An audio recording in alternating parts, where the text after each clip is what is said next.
Hey guys, Justin here. I'm finally getting around to my 1,000 sub Q&A video. It's been a little bit of a time coming, so thanks for sticking around guys. I really appreciate all the support. And 1,000 subs for iRacing of all things is just crazy to me. I'm just happy that you guys enjoy the content, you find it helpful. One of the best parts about doing this is just seeing people say, hey, I got my first win in forever because I watched your video and I learned something and I was able to get the dub. And that's always just really nice to see. It just keeps me motivated. So, anyways, let's get on to the questions. Do you have a favorite road course? I think it would be Lime Rock because that's really the only track that I've consistently gotten victories in. Even when I was just doing the rookie MX5s, I got a couple. Then I did some BMW D-Class races years ago and won some second splits. And even in Arca, it was pretty fun. I did pretty well on that too. So I think it'd have to be Lime Rock. I do like Watkins Glen. I do like the Roval. But in general, I'm not really a road driver. I think I have 21 road races so far in my iRacing career. So I don't gravitate to road that much, but I do think I like Lime Rock the best. What kind of berry is your favorite? Mitchell. Would you rather fight 100 Tyler Reddick-sized Ryan Newmans or one Ryan Newman-sized Tyler Reddick? I think the size difference between them is not that big to justify fighting 100 of them. So it's pretty easy, I think. Give me the Ryan Newman-sized Tyler Reddick. How do you do the Doppler effect thing with your voice when you're mad? Oh god. Okay, here's the context. Not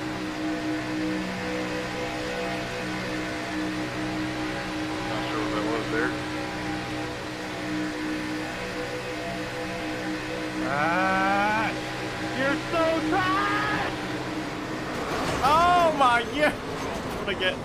Yeah, Ran through me. So I guess when I yell into my mic at very close distances, it peaks, which I guess saves some people's ears. So that's nice for you guys. But yeah, that's a very funny clip. That was really funny. Do you think you could make a run at the Coke series? What would need to happen for you to have a legit shot at it? I don't think I'm good enough for the Coke series right now, especially considering that you'd have to run the B car and Contenders series. I think I'm good enough in trucks to maybe make top 70 if I'm doing really well and put a lot of effort into it, but really making Coke series takes a lot of time and effort, not only to get better and hone in your skills, but also just to fine tune setups and really become good with a track for the next race. So I don't know if I'm willing to put in that time yet, and I don't think my skill is quite there, but I think I'm closer than I was a year ago. I don't know if I'll ever really make a legit shot at it though. Alright, we got a few questions on this one. Is there a way to tell when you're sliding the rears too much in the corner? For example, when getting the car yawed out in the middle of the corner, sometimes I feel like I'm hurting the rears sliding too much. So mainly what I use for that is my hearing. So if you go into your settings, you can turn down the engine noises and turn up the tires. And that makes it really easy to hear when you're sliding your rears mid-corner. But you can also add on to the fact that if you have V3 pedals, you can start feeling a little vibration if you start really sliding them. That's kind of a last resort telltale sign. And then also sometimes how your car just behaves. If it's just feeling too light in the corner, if that makes sense. If the inputs are just too responsive, I think that's another sign that you might be sliding your rears. And all right, next question. When did you first develop an interest in racing? I was 3 years old, so none of my family likes NASCAR, or if they do, it's only because of me. So I had a friend in preschool, apparently, that got me into NASCAR, made me a Jeff Gordon fan, whole 9 yards, and I always loved NASCAR from there on out, and I was always the weird kid in school, being from the Northwest. Nobody likes NASCAR around here. So it's always been kind of fun to be into racing, but it's also a lot of fun getting into a community where everyone likes NASCAR. I hadn't been a part of something like that for a long time, if ever. And the last question, when did you get into sim racing? So my first NASCAR game was the Nintendo 64 game, I believe NASCAR 99. I played that when I was like 6. I think I got it at GameStop for like $2 or something like that. My parents got it for me. So I played that for years and years, and I would only know how to race an auto club because I did not understand that you could use brake. I always thought that the gas pedal was the only pedal because I never ventured to press the B button. But eventually I kind of figured that out, and I got NASCAR Thunder 2003 after that, and or maybe 2004. No, it was 2004. And I was driving in that, mainly racing. Oh boy, I think I liked Bristol, and I think I liked Phoenix, I believe, were the two tracks that I liked on there. And I just raced those over and over, maybe try a season every once in a while until I was maybe 12, 13. And then I got into NR 2003, but I never raced online. I couldn't really figure out how to set that up. So I only raced against AI, and I actually have the hard copy or the actual disc of NR 2003. I paid like $50 for it back in the day. And then finally, like 6 years ago, I got into iRacing. But for the first 2 years, I was only doing pickup cup and street stocks, but mostly pickup cup because I didn't have a lot of money and I didn't really feel like spending all the money on the content. So I would just buy 3-month subscription promo codes. I have like 5 accounts just doing that. And I would just race pickup cup. And then for some reason, I landed on using Justin Yee-J as the account when I started buying content. I think I had marginally higher I rating on that account or something. And so that ended up being the account I used for all of my actual content. All right, I got another bundle of questions here. What do you think about the new Atlanta? I actually haven't raced it yet. I was gone the week that it was out. But the racing looks fun, but I really like driving on Hot Atlanta.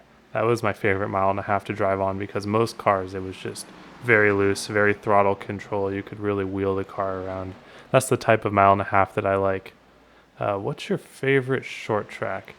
I don't know if I have a preference on short tracks. My favorite short tracks are the ones that are like almost a mile long, so that barely count as short tracks because I kind of like the tracks where they have some banking to it. Except I'm really bad at Bristol for some reason, so hopefully I can fix that soon.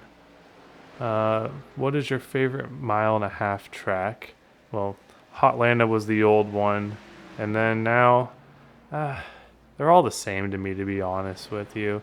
Maybe if we go down to mile and a third, I kind of like Gateway or the tracks that aren't cookie cutter, because the cookie cutter tracks all kind of race the same, and on C-Fix they get kind of draft dependent.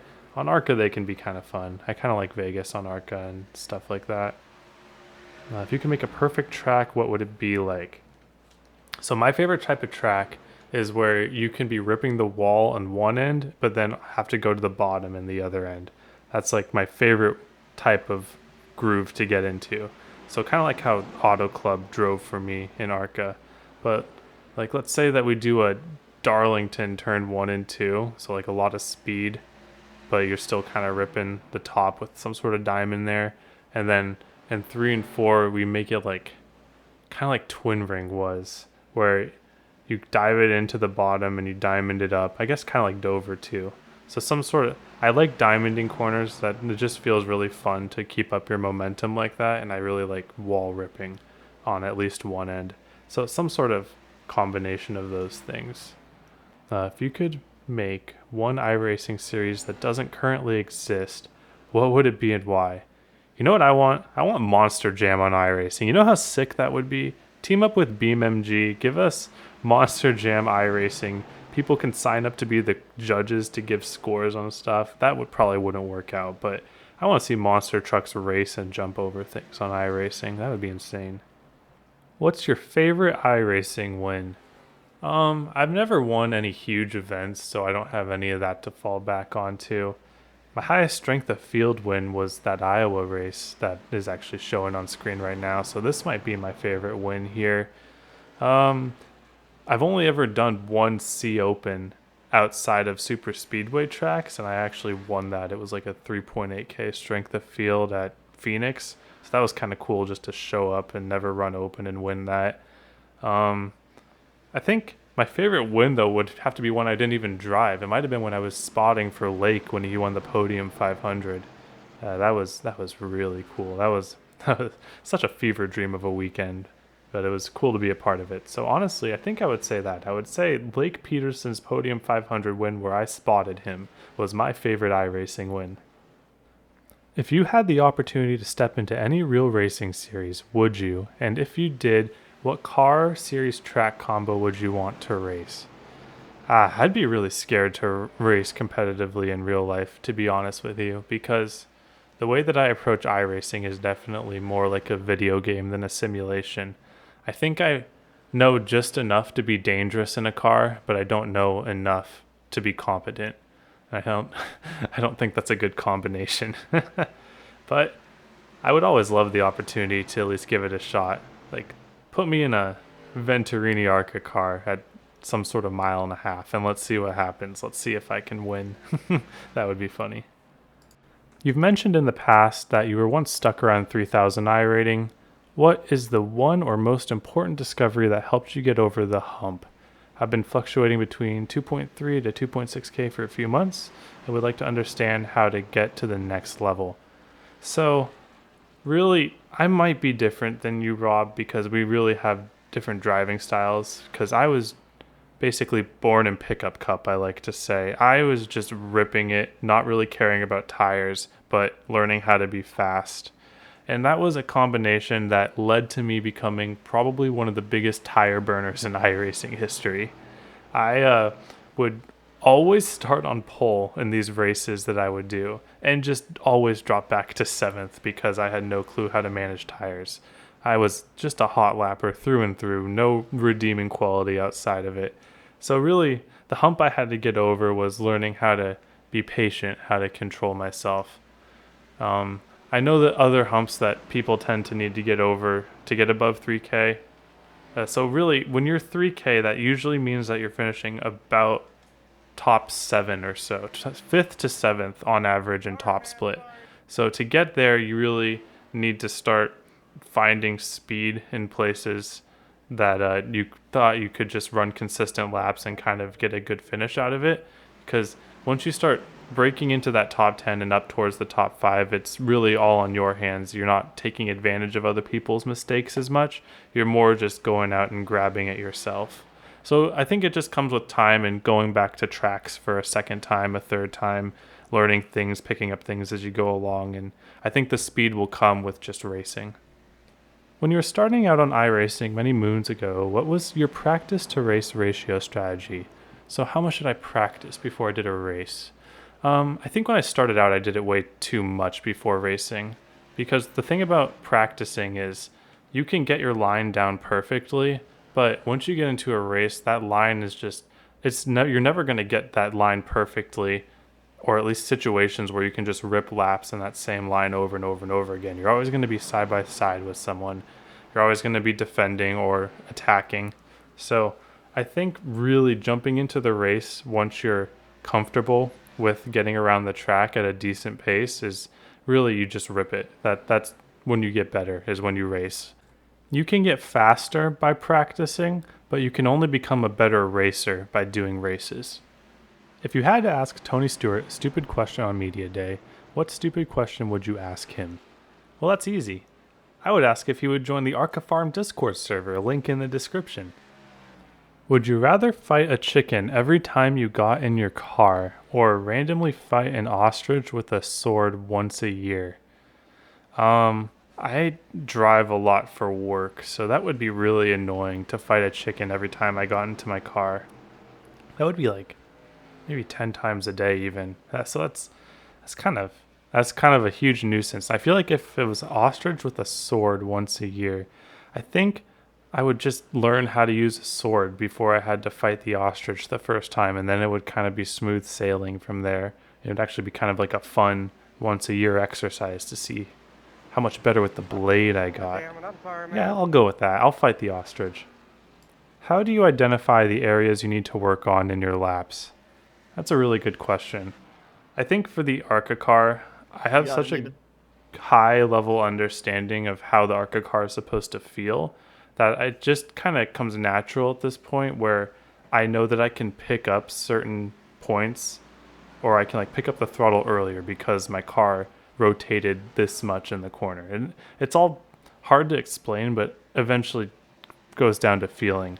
But for other cars like the trucks and the B car, the trucks I kind of understand well, but there are times like at New Hampshire this week where I just didn't really know where I was missing. So I go and watch YouTube videos, or actually mostly Twitch streams of people that are faster than me, and then I pick it up from there. So this week I got faster at New Hampshire by watching Garrett Main's stream, and then racing against Dylan Basin. I watched his line afterwards and took points from both of those, and that eventually made me fast enough to be able to make that guide. What track would you like most to see added on iRacing? Well, that's easy. I want PIR, Portland International Raceway, to be put on iRacing because now we have a NASCAR date. That's my local track, and I've never driven anything on it before, so I at least want to drive it virtually. And what car would you like to see added on iRacing the most? I would like to see the new Arca car with a caveat that it can't actually take over the Arca series. So I think that's an unreasonable request, but you know, my question and answer session, my rules. If you could add any one Arca track to the Arca schedule, which one would it be and why? Well, I can't really think of any tracks that we haven't raced in Arca over the past year that I think would be a great fit for it. So for the memes, I want to see iRacing Super Speedway on the Arca schedule. I think that'll be hilarious. What is your sim rig setup? So right now I just use the Logitech G920 wheel, Fanatec V3 pedals, and then my monitor is a single screen, ViewSonic 144Hz 1440p. I'm considering getting triples, but I kind of shied away against it recently. I think I like what I'm at right now.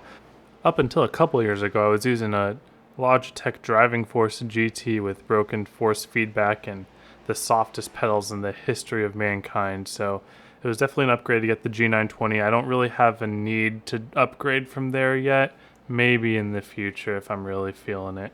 But yeah, here's a picture of my old setup, which won Worst Setup Award on J-Bo's stream, so at least I've gotten a little bit better than this. And this is my new and current setup. Just a little bit tidier, I would say. And I'm surprised no one asked this, so you know what? I'm breaking the rules. I'm going to ask myself the question here. Where the heck does my YouTube profile picture come from? It's actually all the way back from, oh boy, probably like 5 years ago at this point, when I would play CSGO with my friends, and we've since moved on to Valorant because it's a more fun game for casuals like us. And when we played CSGO, we would all match our Steam profile pictures and like have matching names so that we would look like a clan. And so this picture is basically we just different color for each player. I was the yellow guy, there was a purple, a green, an orange, and a blue. And that's actually our friend Tony, who we took one of his Snapchats and we filtered it all these colors and made it our profile picture, and I just threw that up as my YouTube profile picture at some point, and I figured I'd keep it because if anything, it's recognizable. And if on YouTube, you don't need the fanciest profile picture, you don't need it to really tell a story, you just need a profile picture that people know is you, and I think this one is a good job at standing out. Once again, guys, thanks for sticking around. I keep planning to make all these guides and maybe some extra content into the future here. Now that I'm a YouTube partner, it gives me a little incentive, couple bucks here and there. It's a good time. So anyways, I hope you all have a wonderful day, and I'll see you all on the track. Good race, guys. That was a lot of fun.